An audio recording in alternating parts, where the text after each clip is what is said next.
Good evening, Ghana, and welcome to this evening's edition of Sports Night Live here on Joy Sports on Multi TV. My name is Kwame, Dwomoh, Agyemang. It's a brand new year, and I'm sure a lot of Ghanaian sporting fans are looking forward to what the year would entail and what the year would provide. Well, there are a lot of sporting disciplines coming up this year that we're going to be witnessing various events and programs. Very shortly, we're going to be experiencing the CHAN. Team Ghana is already in South Africa. We're going to be building up to that as well. It's a big year for the World Cup and, of course, the Commonwealth Games, together with other very, very important games that are all going to be transpiring this year. On the show this evening, I have two guests who are going to help me forecast into the year 2014 and, of course, what this year will bring to Ghana sports. We'll be back to do a detailed analysis from this break.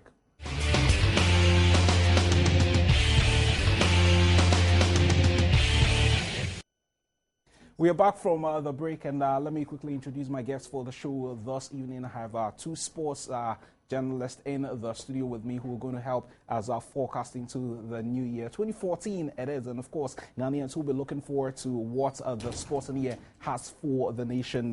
Ebo Apia is to my immediate left, and Jerry Pemka, the editor of Kumasi Asante Kotoko, is to my far left. Guys, good to see you. Good to see you. And Happy New Year.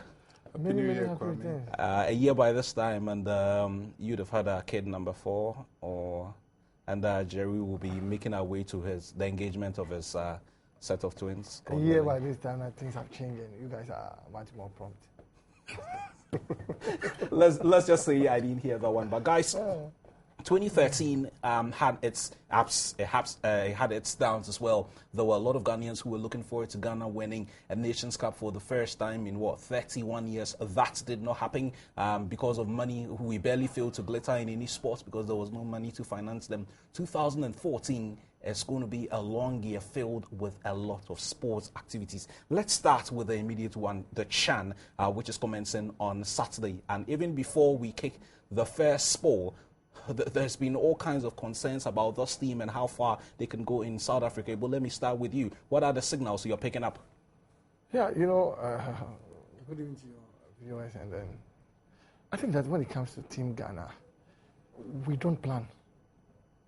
And that has been the bane of our problems. Our leaders like to compromise too much. And if you're a leader and all you do is to compromise, you'll be bereft to this kind of problems that we are facing from time to time. Team Ghana is going, and we as journalists, we don't even know what to expect from the team, save what they did at WAFU. But WAFU is completely different from CHAN. And even for Ghana, we could have done a meticulous, if I was in charge of some of the things, I would take a decision.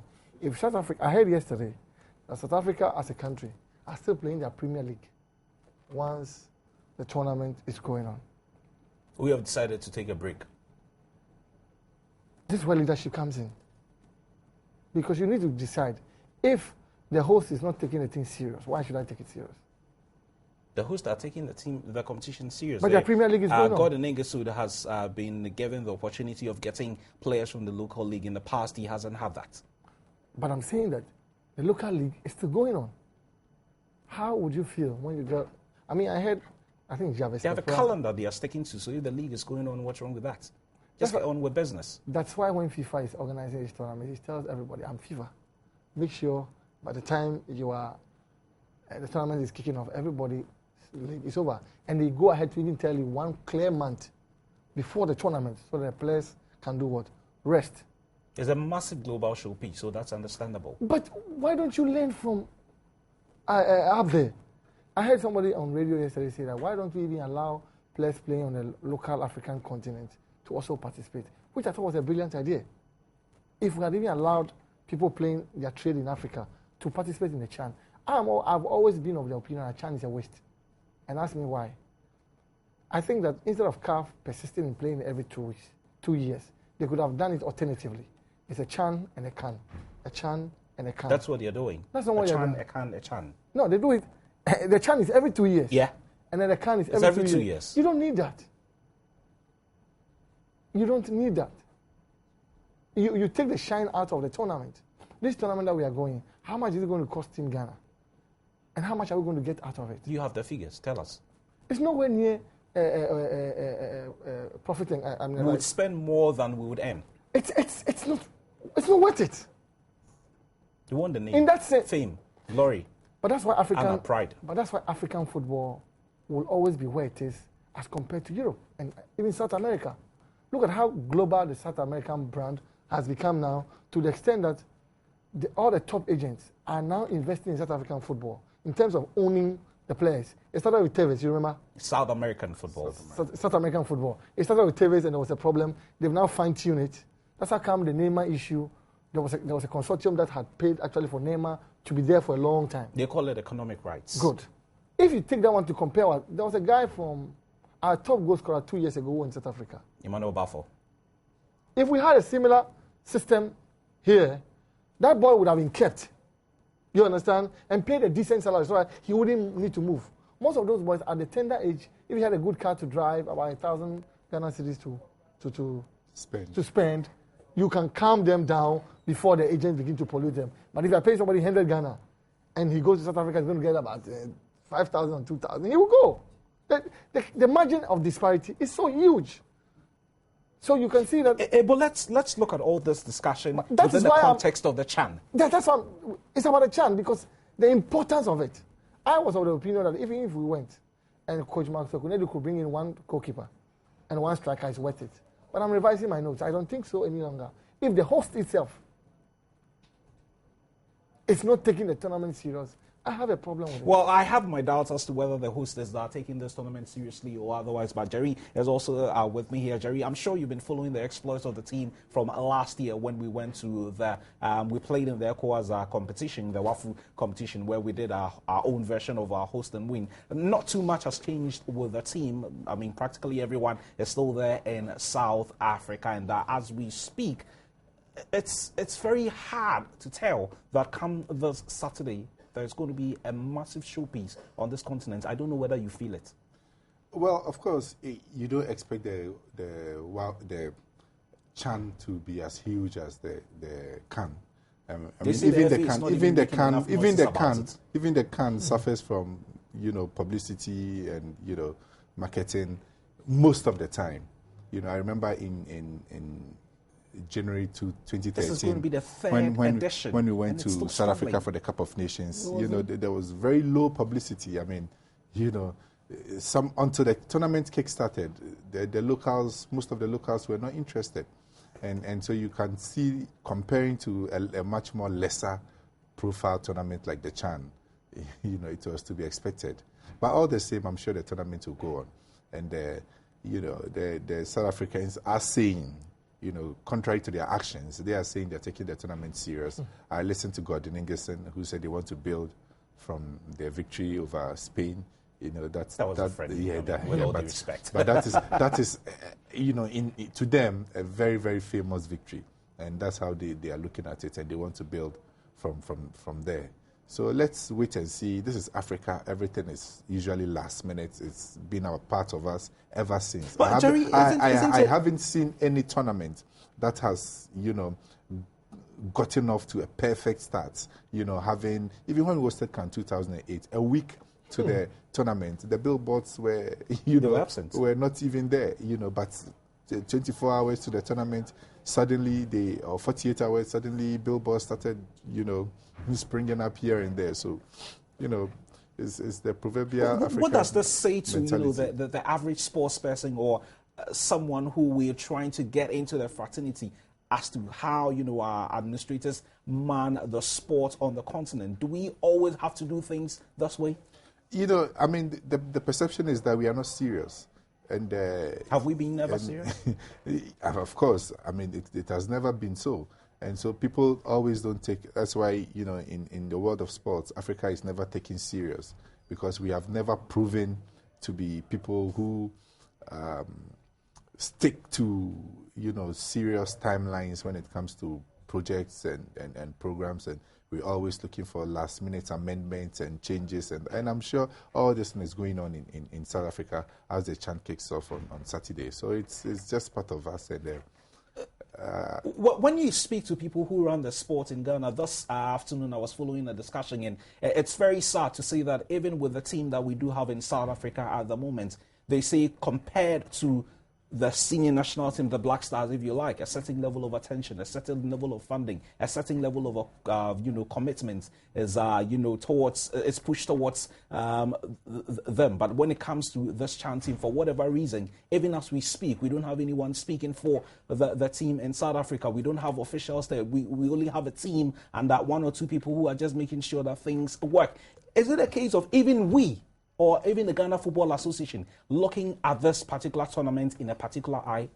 In the first place, the Chan team is never going to rival the senior national team in any aspect. We all know that. In any aspect. This is the Black Stars Team A you are talking about.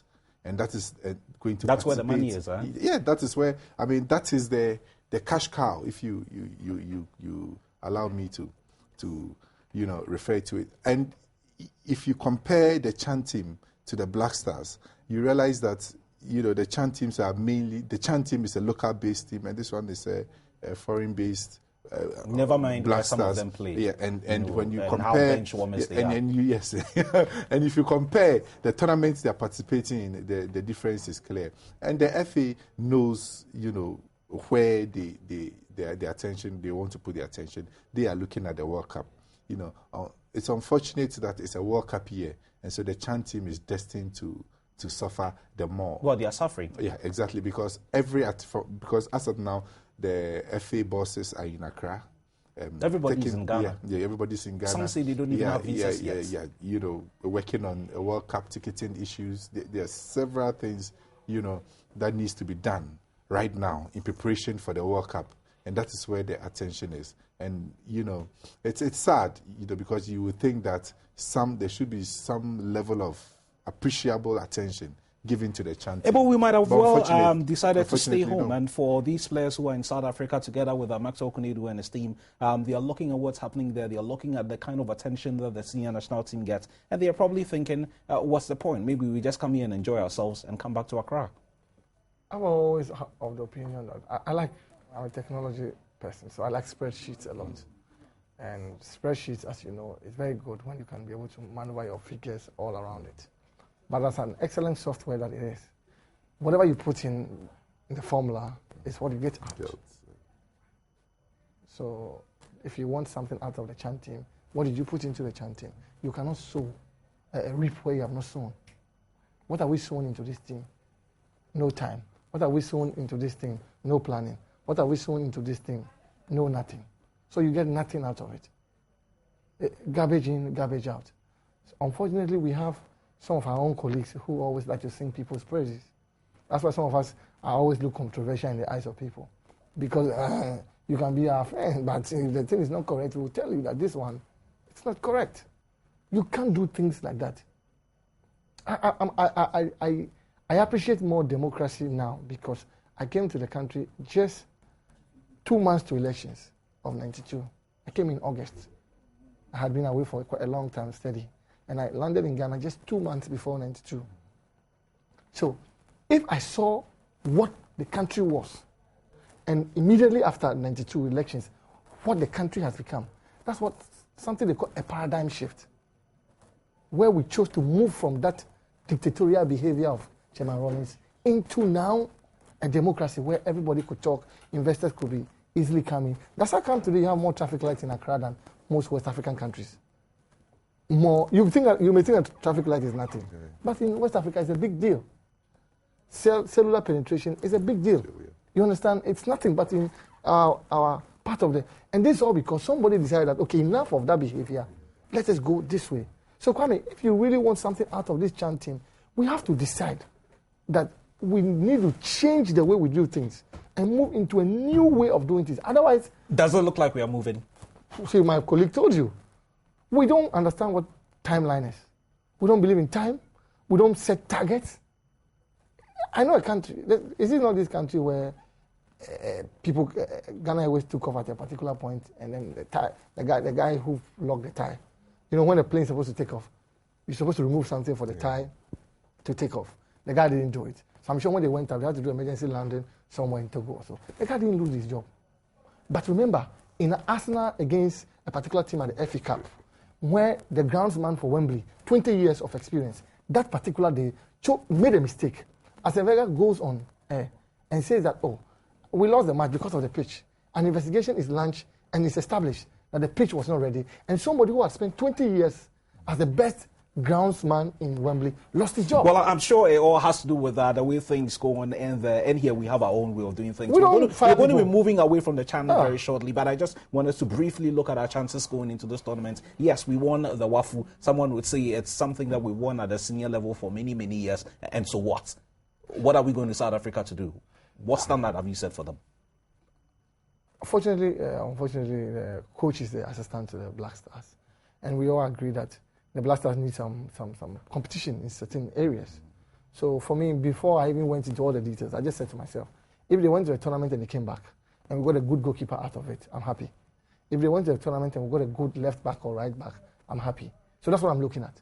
I'm looking at some people that problem areas for the senior national team. That they can come and give competition. Even if they are not going, the fact that they are giving competition, it brings out the best in those bench warmers and those luxurious people who think that for some reason they have a divine right to go to the World Cup. So we need that kind of competition. I always believe in competition. It brings out the best in everybody. We don't need to let people monopolize or feel comfortable about themselves. If you watch, there are a lot of movements in January all around Europe. Those who really think that they don't have chances for World Cup, they are moving. But that culture is not in our place because we have made them understand that whether you play or you don't play, you are still. No, these days some are moving. Because I think that the coach is beginning to I am of the opinion that that rule should cut across. You know, I'm not saying that you can have a perfect rule, but at least as much as possible, we should be a standard for the Black Stars that if you're not playing regular football, we can go. But you have exceptions, like a John Mensah who can recover before the World Cup, who will always walk into your team. If he does. That's what I'm saying. If, you see what I said? Like a John Mensah, who, if recovers on the World Cup, can always walk into your team. Because since he left, nobody has established himself there. You know, like, apart from John Olele, I'm not an Olele fan, but let's face it, if by the time we're going to the tournament, if Olele is in good form, it will not be wise not to take him, even if it's just a backup, like coach did at Kumasi. He brought him as a decoy, and all the pressure was taken off Dauda, and Dauda was able to man the post. That is good management skills. So I think that if a little bit of competition from this Chan team can be exerted on the Black Stars, I'm hoping Max Okonedo will bring in a couple of notes. Okay, we'll see how it goes with that. Jerry, let me take your views briefly. Do you rate our chances any high? We're just going to South Africa to have fun for some people. Well, it's difficult. It's a difficult one. But the good thing, as he said, is I spoke to some of the players before they left, and they are self-motivated already. Mm-hmm. You know, most of them think that they have an opportunity, you know, to impress and probably... Protocol players, I'm sure. Yeah, most of them. They say there are too many of your players in the team. Well, they are about the best. Are they good enough? They are about the best we have. If they are not good enough, they are about the best we have on the local scene. So...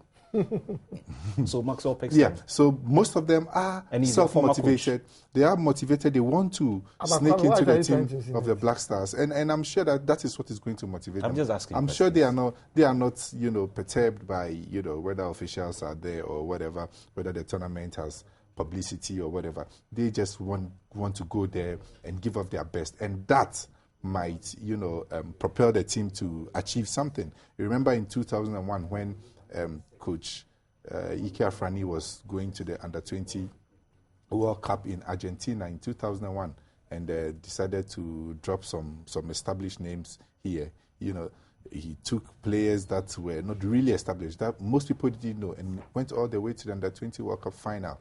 You know, so it could just be that, you know, kind of situation, that you have players who are motivated and they really want to do something Ebo mentioned a very important point and it could lead to them being successful, yeah. Ebo mentioned a point before, you know, you came in, and we'll try to deal with that before we go for our first set of commercials. He said that if we are able to spot players in this team, and he zoned in specific areas of the senior national team, especially with Maxwell being the assistant coach and being the boss here, how important would it be for him to unearth or get players who might just be good enough if we would have to call on them for the Senior World Cup? Well, I think if you assess the player, I don't think the players are bad. Sometimes you just need to breathe some air of confidence into them, and you'll be surprised the magic they will work on the pitch. You remember Sheila Liasso in 2006. You understand? So I think that you just have to, look at the player, look at his output, look at his commitment, and his technical ability, okay? And you can probably put some shine on him and you'll be surprised. So I think that the Max Okunedu is doing a good job on the boys. And Kwesiapia has said he's going to South Africa to watch the CHAN. And I'm sure that those who really want it, maybe just one or two players might snake into the team. Well, we'll see. 23 players are supposed to make their way to Brazil 2014. The coach hasn't told us who he's going to be picking between now and when the squad is going to be made. There's a lot of time for players to impress. And who knows, one of these players might just get crushed that squad for Brazil 2014. We'll be back after this break.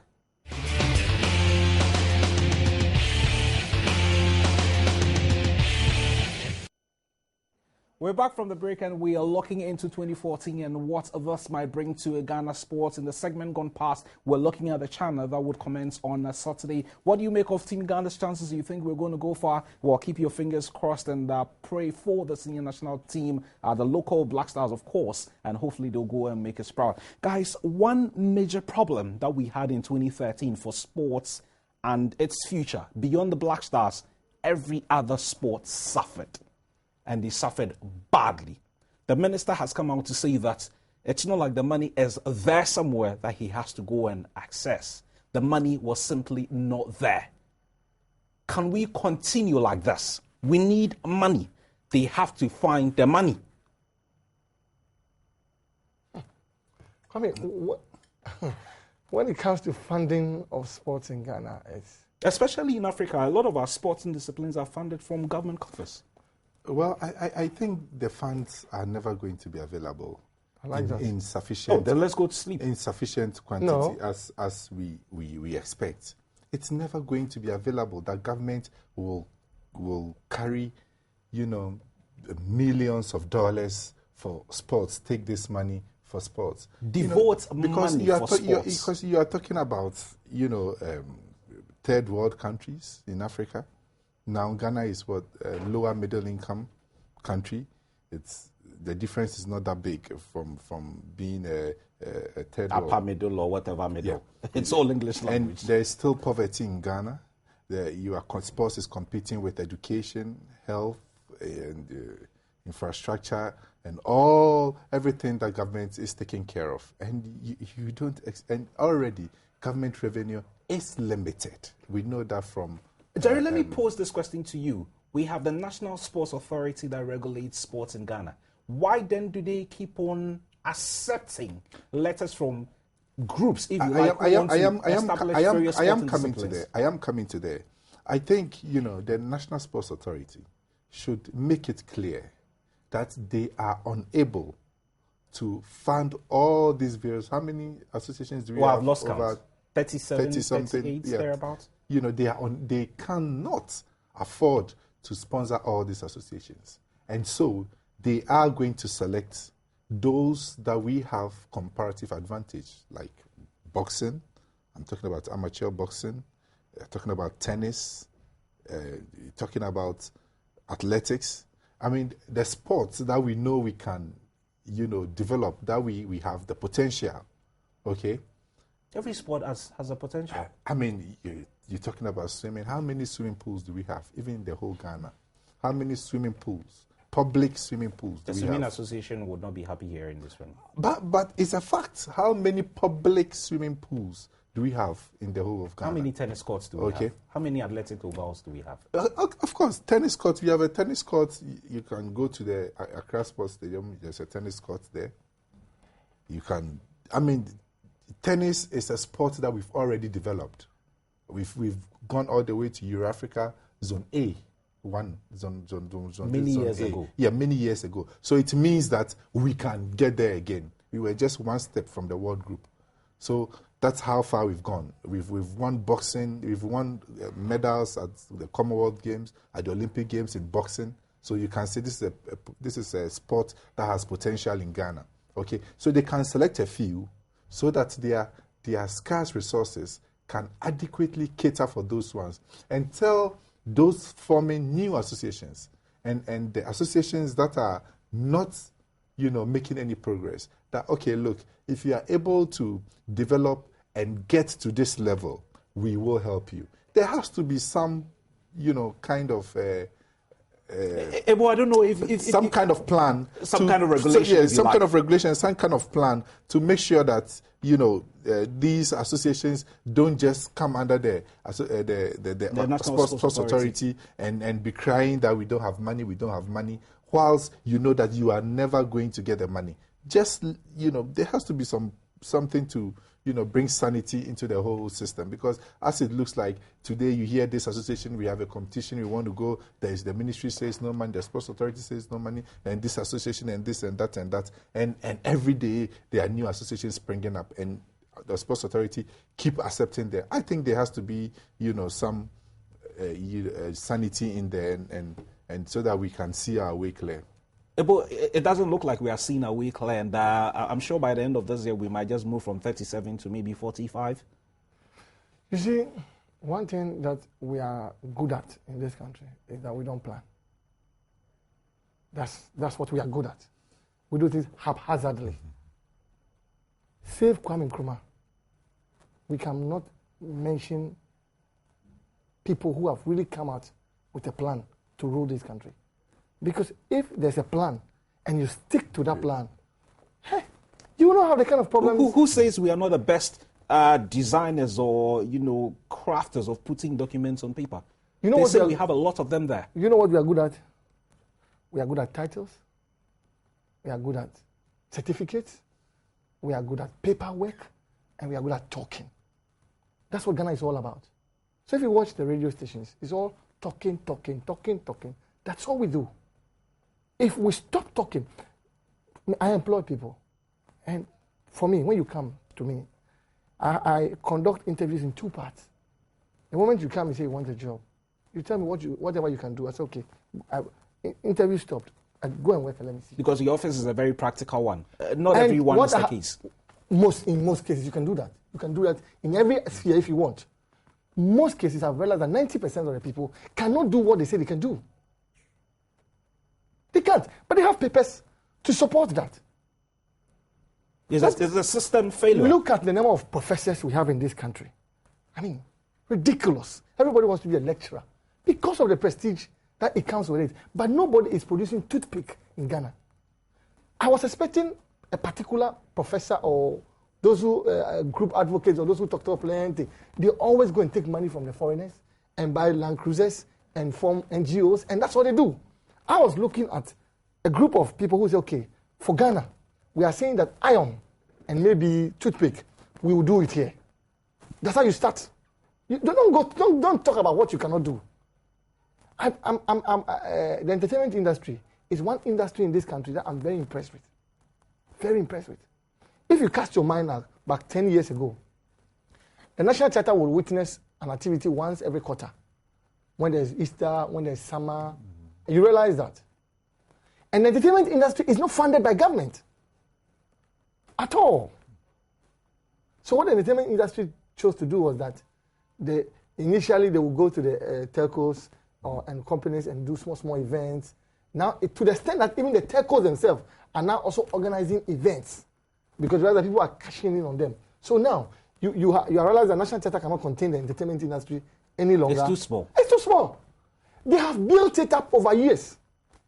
And I can tell you, when you add value to something like he was telling you, that is when we can appreciate. But because there's no plan, you have from 2006 of one man supporter started supporting the team. When Ecuador, you remember? Ecuador 95. As of today, we are talking about over 50 supporters groups. Freedom of association. Because there's no clear-cut regulation to regulate the activities. Yeah. In America, to access federal funding for political party, you must get 5% of the national votes. Then you can get Fed funding. So that's what he's trying to advocate here. You must grow the sport to a particular level. They say we are a growing economy. So everything is growing. So we have to support them to grow. That is why people think that the white people are much more organized in the stadiums than us. They are not. It's because every 50 meter or so, there's a steward standing there. That tells you, sit here, don't go here, move here. They have certain rules and parameters, so you cannot maneuver yourself. You have to play around the thing. Here, we don't do that. Hey, let's go. We are gone. Let's come. We are calm. That is Ghana. And so the entertainment industry, 2-3 weeks ago, I went to Takrady for a funeral, and I was so impressed. Ask me why. I landed in Takrady around 11 o'clock, and the funeral was ongoing. So when I got to wherever we were supposed to do the funeral, everything was red and black. There were ribbons all around the place. And then after the funeral grounds, at the funeral grounds, everybody came. It was nice. Then I said, okay, normally let me stay because I don't like to drive in and drive out. Kwame, to my amazement, the next morning, when we went back to sit at where we were sitting, they have changed the chairs from black chairs to white chairs. And they have put white and black ribbons all around there. You see the Ghana 50 thing they did for... So that is general organization. You are adding value to the thing. Therefore, if I come to the funeral and the funeral is well organized, I will give more. Are you understanding? They don't just do it for doing sake. Are you indirectly saying the NSA and the ministry are just sleeping? For me, the National Sports Authority, with all due respect, is the most useless body now. And ask me why. Ghana at 50 cost, the stadiums cost us 200 and something million. When President Dwomoh was leaving, it affected the economy because of the money we spent on the stadium. Do you remember? Yeah. It's because we don't do data and we don't go back and check. Now go to Sekondi and go to Tamale and go to Accra Sports Stadium. The thing that they use you and I are tax money to pay. Yeah. When we told the National Sports Council that you cannot manage it, they say, hey, no, we are being some way. They can manage it. They have run the thing down. It's because we don't have that idea of social property or government property conscious people. They are buying there, so we treat it anyhow. And so now, we are talking about other associations. They don't have money for, let's say, swimming pool. Nobody has. But then the small one we have run it down. So when the money comes now, you have to go to the Accra Sports Stadium and fix the scoreboard. That money can build a swimming pool. You have to go back to the Accra Sports Stadium and buy water to water the pitch. The pitch is being 8 months. There's no water to water the pitch. And somebody is seated at the sports authority. And let me prove to you. It's earning a salary. Let me prove to you. I said the people at the NSA must be fired, all of them. And I'll prove to you practically. We don't just talk. 2013, you had Black Stars plays in Kumasi how many times? Twice. Or was it thrice? Zambia. A number of times. A number of times. 3 times. Now, if I'm the NSA, National Sports Authority boss, you need to write a paper and justify that for all the 40,000 people that are coming to Kumasi Stadium. I want to add 2 cities. 2 cities times 40,000 is 80,000. You understand? It's simple mathematics. We don't like practical things. Okay, so your point is... my point is that the NSA should show the way for the other people to follow. Because if the NSA could use the Black Star match, because they own those matches, and raise about 80,000 per match, you have heard about 240. Are you not going to be the same people shouting from the rooftops that they are charging too much? But that is why you must come in and justify. You understand? You have to justify. Yeah. We are in a country where the president and co say tariffs should go up. Because they tell you that if we don't adjust the tariffs, we cannot produce more power, and therefore we cannot sustain the country. You don't like the increment. He doesn't like the increment. But the people are telling us, if the country is supposed to go forward, this is how we must do. So we are all in it. Same way, at the sports authority, you sit down. Your biggest cash cow is the Black Star game. Apart from that, you don't have anything at all. And you sit down, and those 3 matches come and go, and you are telling you're waiting for government to give you funding. When the government have not built the 200 secondary school, they say they will build. Are they going to give you that money like he was telling you? Well, that money will probably never come. Jerry, on the basis of those very strong, analytical points that Ipo has just given, the minister, I recall somewhere last year saying that it was about time that the national, the sporting, various sporting groups under the National Sports Authority put themselves out there, put themselves in a state where even if they are not accessing some level of funds from a government, they can be able to generate some level of funds. As to how this is going to be enough to cater for their sports, I don't know. But when you look at all these sporting disciplines, it's only when they have to travel, it's only when they have to go somewhere that we start hearing them sing their, major songs. We need money. And then, in different kind of voices and in different choruses. Beyond that, we rarely even hear what they do. Well, I think you summed it all up by saying it's only when they were traveling. And that's when we hear them shout the loudest. Yeah, there is no money, there is no money. But I think the problem goes beyond that. There's a general lack of funding for sporting activities across all spheres of sports in this country, generally. And even the popular ones like football, which is the opium of the people. Even this year, we've had a problem with sponsorship for the Premier League.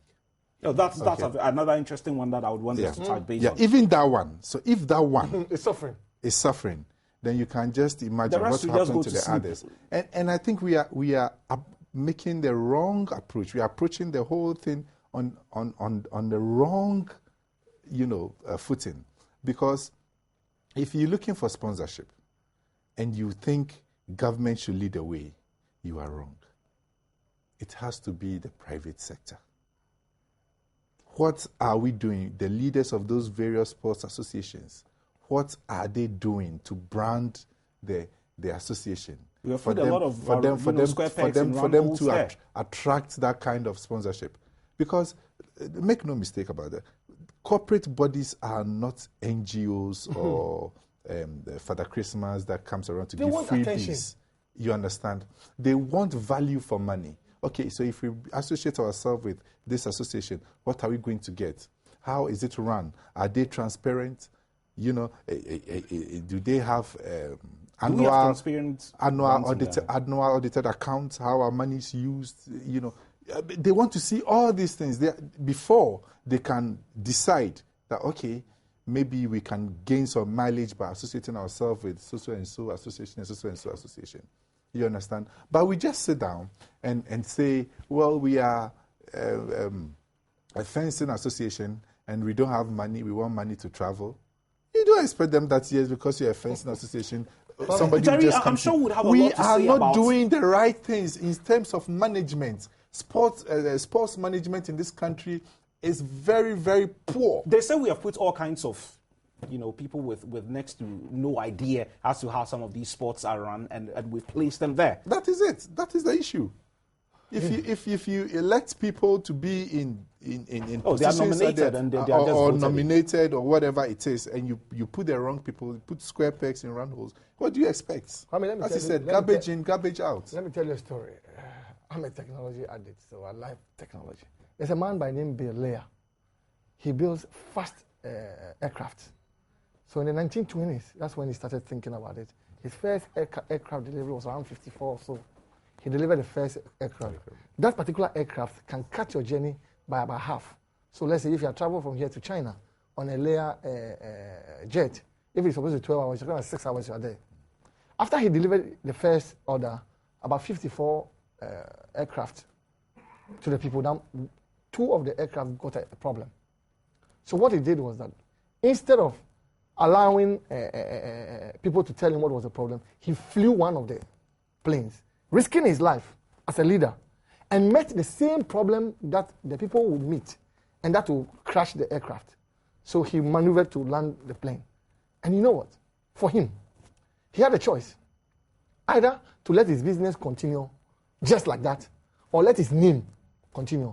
He recalled all the 54 aircraft, which means for 2 years or so of his business, he would have lost, and managed to change and fix every deficient part in that particular aircraft. Today, one of the most popular fast jets is the Lear jet.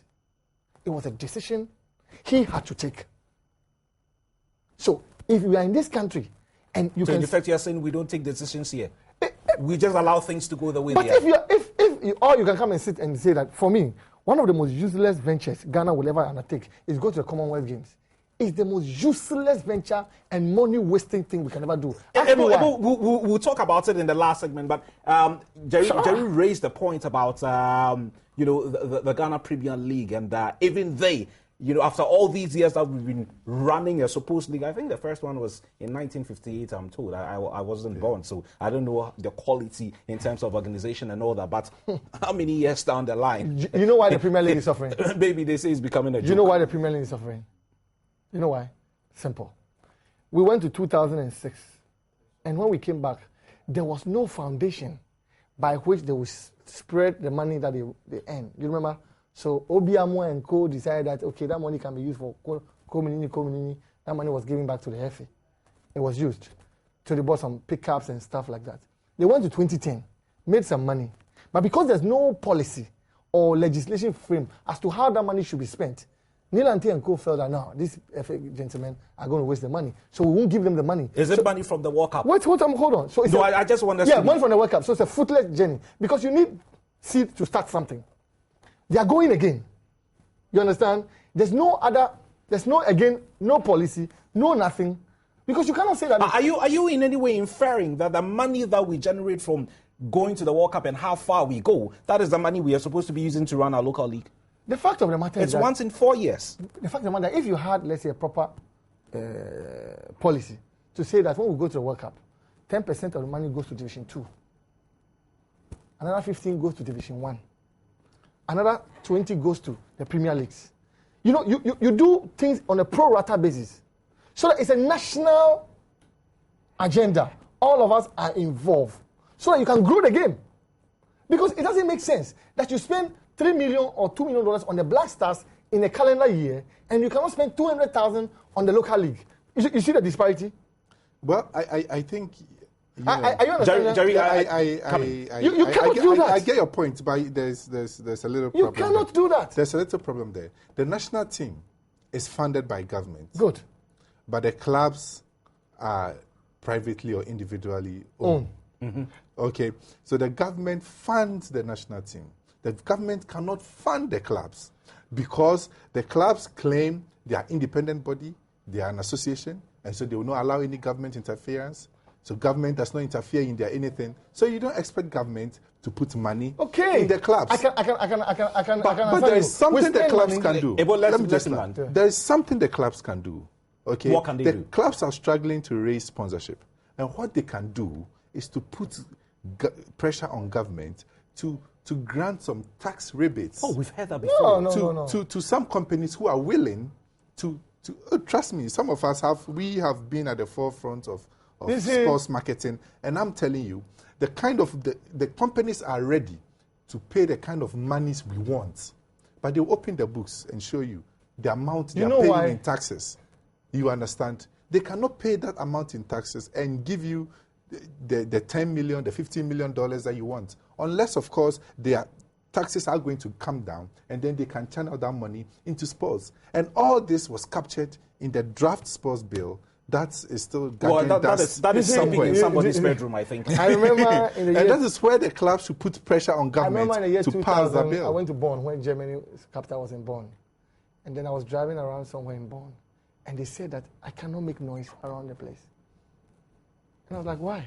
Like, scientists live in a particular area. You cannot drive above a certain amount of kilometers. Aircraft does not fly over there. They need absolute peace to think. But here, an angry man, hungry, when someone is hungry, he cannot think. And the reason why the entertainment industry is making a lot of strides, that they have their own basic money to at least hire the halls. Yeah. To bring an artist down, they pay halfway. And so the telcos just come in to come and help for the thing to work. Mm-hmm. And what World Cup money funding can do for the teams is that they would have a small amount of money. Let's say I come from a Kumfi. Where I come from is just around Manchester. If we have a Kumfi FC and we go to the World Cup, and per that pro rata, a Kumfi can get, let's say, 10,000, 15,000 out of the World Cup money. You know what we would do with that money? We would have done a neat park around the place and fence it. So that every weekend, all the Kumfi suburbs around that area would come in and meet there and play. and you begin to collect. So, because when the artists go to those places, they pay to go and watch. And the reason why the telcos are spending money on the festivals is that during the festivals, people come around and they get the mileage they want. Same thing football must create. You create. Someone is not doing that. That is the problem. We are not practical people. We are just book people talking. Minister for fish, minister for bread, big posts. That is all we do in this country. We don't do practical things. We don't believe in things that are practical. What would you make of the FA who have been branded as a Black Stars FA? You know why? Do next to nothing when it comes to another thing that I'm happy and I'm just watching and I'm excited is that when we went to the past Congress, the executive committee got in brilliant people to be on the executive committee. So we're all happy. But we forget that when the policies are made, you need people down there to execute the policies. And whilst we went ahead and changed the executive committee and made it correct, we kept the same old people down there. At the base. At the base. Those who are supposed to execute. So you don't pay your referees well. It's not a duty of the executive committee. They have mandated somebody in charge of marketing. Look, if I am the FA boss and I'll put you in charge of marketing or procurement and I've been to the World Cup 2 times and you cannot bring in mileage, I'll fire you. David Levy for Tottenham. He kept firing his marketing guys till he got somebody who can get him an X amount of money that he had placed on a premium for Tottenham. You need to have targets for people that you need to achieve this. If you don't achieve it, we'll fire you. So we leave the people there, and it's the same thing. How can the entertainment industry make more money than football? It should never happen. Well, that's another subject that we'll probably have to deal with in the later parts of the year. We'll do our final round of commercials. When we come back, we'll do a lot more talking on football and, of course, the Commonwealth Games that is coming up later this year. It's one of the major sporting events of this year, and how the nation is rallying itself towards these major events. We'll be right back.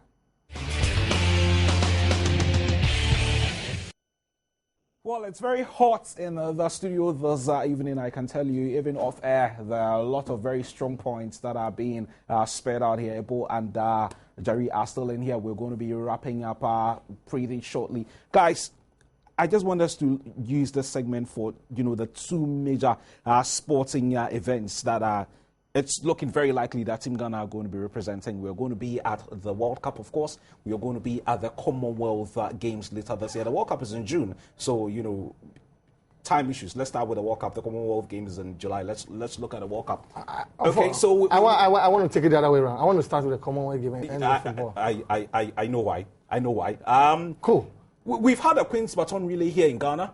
We've had created all the bars that we want to create around it. I'm told we're going to be sending about 100 athletes. God knows how many officials. That's not my business. Hopefully we'll go there and do something. You see, if you take 100 athletes to the Commonwealth Games, and your budget is around $2, $3, $4 million, and within the 2-3 years, you don't have national competitions. What does competition does? Why do we play the football league? To bring our talent. So in the absence of the football league, we don't know who is good. So like he was saying, if I'm in charge of swimming, I will not promote people to go to a Commonwealth. I would rather ask the government to make sure that in every region we have a competent swimming pool. If I am the boss of the swimming association, that's what I would do. We should use that money. Because so that he doesn't travel and doesn't get a per diem. So it means that people are putting their selfish interest ahead of what the country is. That's always been the case, Ebo. But you see, people forget that what brought us more glory than football was boxing. The joy Azuma Nelson will fight, and we will all get in this country. I don't think football has come close. So it is not about a particular sport. People keep thinking that it's only football that makes us happy. It's not true. Go and check. Whenever Azuma was playing, was fighting. At 3 a.m. All of us are up. And it means that Ghanaians admire sports. It's not only football. It's never true that it is only football. You have an athletic association that when they go to Airwork to train, they have to pay. What more prudent is it for them to lobby government and let government pay on their behalf to the armed forces so that they can have access to the facility facility at will? And the same thing for all the 4 places that will have the Titan tracks. If you do that, the Athletics Association has gotten somewhere. You go to tennis, the same thing. You get funding to have decent pitches. Look, the assemblies all around the district assemblies would always be ready to give you one small piece of land or something to put up something. Your main aim as an association is to get them. Look at the people who play polo in this country. Elite. They made sure that they had a good polo ground. Also play golf. They made sure that they had a good golf course. That is what you need. You don't need... The competitions will always come. Commonwealth Games, they will come again. I was in this country when we went to the Germany in 2006. If you didn't go, did you die? There was South Africa 2010. And there is Brazil 2014. And there is Russia 2018. So why is it that your focus is about traveling? It means you don't deserve to be where you are. If government puts money into Commonwealth Games, it's a financial loss because they will bring nothing as far as I'm concerned. I'm impressed though, because I realized that the Athletics Association has been able to get about 11 scholarships for people to go to the America. US. Yeah. That's a good thing. You must be quick. At least they are thinking long term. You must applaud those things. So even if those athletes don't go to the Commonwealth Game and they go to the various scholarships and they train well, they will be able to qualify for the Grand Prix. The various athletic meets that we go on, like the way the tennis people did on their own and got us to the zone. We should not think tournament. We should think growth. We should think facilities. That's what we need. If you have a lot of swimming pools all around the coastal area in Ghana, you get a lot of good swimmers out of it. That's what you need as a swimming association. We don't even have one indoor arena that can accommodate all the indoor sports. That is what we should fight for. I mean, tell me, as a manager, if you're a manager of a fund, and they're giving $3 million for the Commonwealth Game, and we can use that same $3 million to build a sports coliseum, that will be roof over roof covered, 5,000 seater, can accommodate basketball. Every sport. Every sport. Which one is more prudent?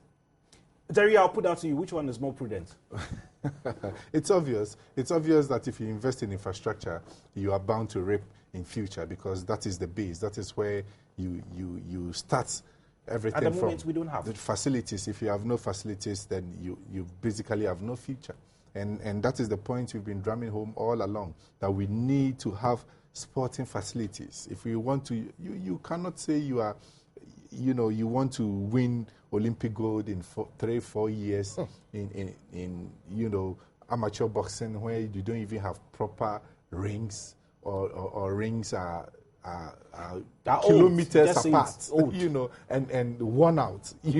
How do you expect to develop from there? Kwame, can I borrow 1 minute of his time and tell you something? Wembley was built over 800 million pounds. You remember? Yeah. The new one. The new one. They realized that if they use only the football association's football matches, their recovery of the debt will be longer. So you know what they've done? They've allowed concerts to be staged in Wembley. And they've allowed the NFL. No, but we hold a lot of concerts at the stadium. Hold on, I'm coming.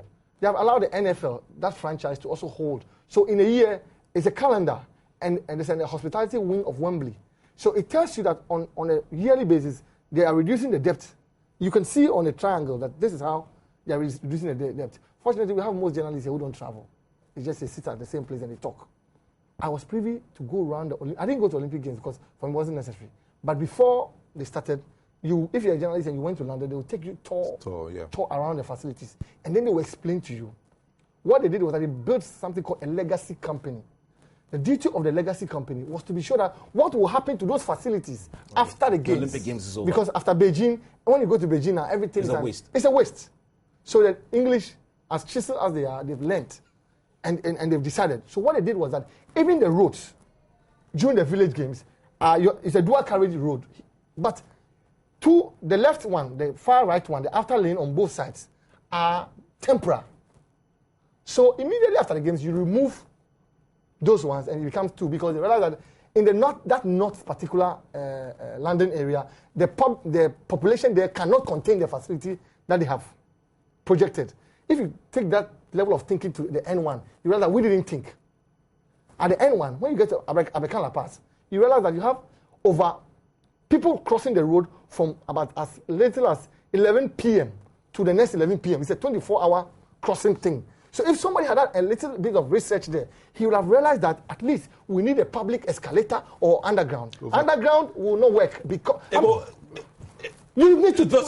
I know where you're going. I know where you're going. We won't get anywhere with this kind of things. Before they start firing someone tomorrow morning for not doing you must fire people. Let's put up, in the scheme of the discussion that we're doing here. Jerry, it's obvious that for whatever reason we're going to be in Glasgow to go and perform. As to whether we're going to come back with anything is another matter. We're running out of time, so I just want us to briefly... I think in the first place, we have very few athletes that are making impressive times. And I don't expect us to go to Glasgow and return with any medals. You're going to be competing in various sports. So. Yeah, of course. For athletics in particular, I mean, if the person is not making a time that you think it's quite, impressive and has that potential to compete among the best in the next 4-5 years, there's no need taking him to Glasgow. A waste of time. Yeah, because you take somebody who you think has the potential to win something, let's say in the next 3-4 years, to Glasgow for him to gain that experience that is needed. And I think we should only take sporting events that are progressing, there for them to gain that experience so that we can reap in the future. Not necessarily taking people there because they are sportsmen. Okay, guys, let's spend some few more minutes on the biggest one, as far as a lot of Ghanaians are concerned, the World Cup in Brazil. Okay, we've qualified for a third successive World Cup in Brazil. So what? Sycophancy, that's all. Sycophancy. Now that we qualified, there's sycophancy all around the place. Those who want to take people, those who know this person. I'm just watching all of them. It's just amazing. That's how we are. Funny people. We are going to World Cup, so people have now grown wings. Everybody is this. That person is this. I'm just watching, and I'm amazed at them. And the way we crumple for, it's like the nation is not so important. It's what everybody will get out of the thing. And so if we go to the World Cup and we don't come out with anything, I will not be surprised and I'll be happy. Because of the way we behave. We behave like crabs. Nobody think ahead. After the World Cup, look at what is going on. We all can see. Unless you're a hypocrite. Everybody is backbiting. I want to go. I want to take people. I want to do this. And I'm like, how? Is that what Ghana is all about? Why don't we put measures? I'm expecting the Minister of Youth and Sports to take a decision that will stand the test of time in the next 4, 5, 6 years when he's not there. Because someday he will not be there. He will not be there forever. And it is the decisions he takes today that will prove whether he did a good job or not. And that's what I'm expecting. I'm sounding a warning to all of them. Not to just behave anyhow. That we have qualified to the World Cup, so at any cost we will move. No. Take decisions that tomorrow the generations unborn will applaud you, that you were there. One thing you can never take away from Osafo Mafo is that he got us $4 million through the Goldfields thing, and that has changed the way football, because without that money, football was as useless as the other sporting disciplines. And I'm expecting the Minister of Youth and Sports to come out, to be bold, and tell people, we cannot do this, we can do this, and do the right thing. Because based on the success of going to the World Cup, it will be like a catapult to bring all the other sports around. But if it's all about cronies, it's all about sycophancies, everybody around the place trying to get something, there's no funding. I may have to give you the last word on this. Well, yeah, I would like to dwell more on the action on the pitch. I think that it's going to be a very difficult World Cup for us, much more difficult than the two previous competitions, because now we are no more an unknown quantity. We are known very well, and people are going to take Ghana more seriously than the last two World Cups. And so I think that Kwesi Appiah has a lot of work to do to put the team together, and he needs to get the very best of Ghanaian talents wherever they are and put them together, a very compact team, and make sure that they're able to measure up to all the tactical, all the tactics that will come up in Brazil, and make sure that we surpass what we did in South Africa. And I'm also looking at our players avoiding injuries. It's unavoidable, but maybe we need a little bit of luck, so that if we're able to keep our key players or we're able to have our key players not sustaining any nasty injury, like what has happened to England's Theo Walcott, who is out of the World Cup. I mean, from now till May, when squads are going to be announced, you are going to hear top players who are going to get injured and who are going to miss the World Cup because there's so much football to play before the World Cup. And I pray that Ghana Stars will not suffer that fate, and we will be able to present a very strong squad in Brazil, and hopefully we will come out of it in flying colours. Well, keep the prayers going, and hopefully we'll take a very fit and strong team to South Africa who can go in, to Brazil, who can go in and make us proud. We're looking at the sporting year, quite a number of events coming up later this year. The big issue, of course, has to do with funds and how most of the sporting disciplines are going to be funded. Well, the Football Association has its own issues, but the Black Stars, I'm sure they don't have any issues as we speak. The money is readily available, as and when they would want to access it, they would find it some way, somehow. But for the other sporting disciplines, the charge is on you. Support yourselves, find the money, project your sports, and who knows, there might be something good coming out of the tunnel for you. On that note, we draw the curtains on this evening's edition of Sports Night. For you out there doing the watching, thank you very much. Bye-bye.